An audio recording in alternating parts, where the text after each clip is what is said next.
I'd like to deliver a talk on how to express a personal view on a controversial subject. The question to be explored is whether criminals are born or made. The issue of reasons for criminal behavior has provoked many debates over the past centuries. However, there is still no definitive answer as to whether nature or nurture breeds crime. To begin with, there are sound findings of many scientific studies supporting the notion that criminals are made. What is meant by this statement is that social environment, to be more precise, different social adversities, influence whether a child will later turn to crime. Such factors as an offender's disadvantaged social circumstances, culturally deprived background, or antisocial gangs are considered as prime driving forces leading to one's compulsion to embark on a slippery slope. The key message behind this theory is that most members of such communities demonstrate a flawed conception of what the interaction between people should be like, because this environment instills a particular system of values which are alien to the values of society.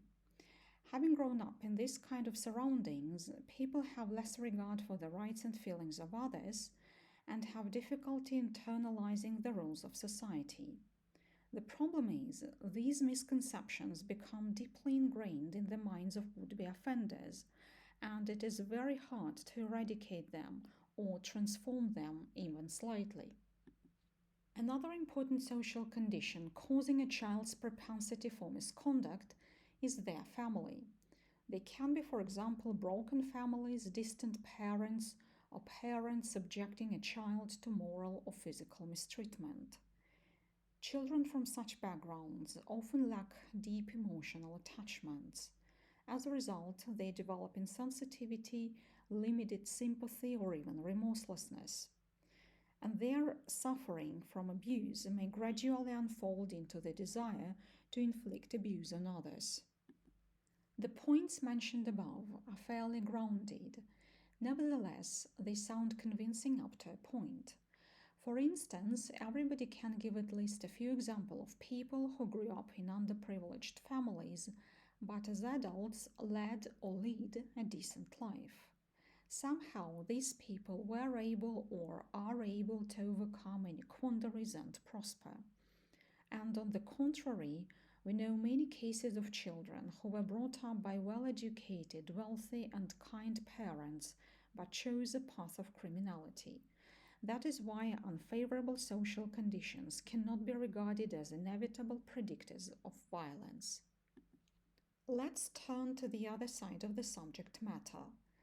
An increasing number of studies point out the utmost importance of a genetic makeup predisposing a person to serious crime. The undesirable tendencies, as the argument goes, are inherent in some of our genes. Experts suggest that some brains are imbalanced due to a lack of certain chemicals. This in turn contributes substantially to one's likelihood of breaking the law, as such people are not able to curb their impulses. What is interesting is that, according to the proponents of this theory, bad genes are transmitted from parents to their children. Heredity, therefore, is viewed as a precursor of violence. As far as I'm concerned, although it is true that genes might affect one's behavior regardless of their desires or intentions, biology can hardly be considered as destiny. Likewise, if your parents have ever committed a crime, it does not necessarily mean that you are doomed to become a thief or a murderer. At least, adverse genetic inheritance or genetic disorders are rarely the main and the only reasons why a person resorts to crime. Obviously, these two theories, which have been analyzed, are not without their limitations, since they do not explain all factors influencing criminal behavior. Personally, I'm inclined to believe that a different perspective on this issue should be taken. And the question itself should be stated differently.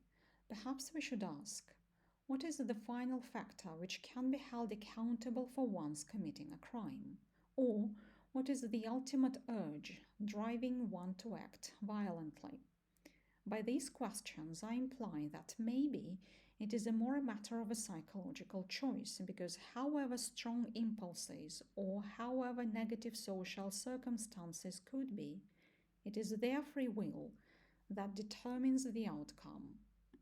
I acknowledge that this idea might be hotly contested too, but undoubtedly more theories elaborating on the cognitive functioning of the human brain are needed to uncover the causes of human violence.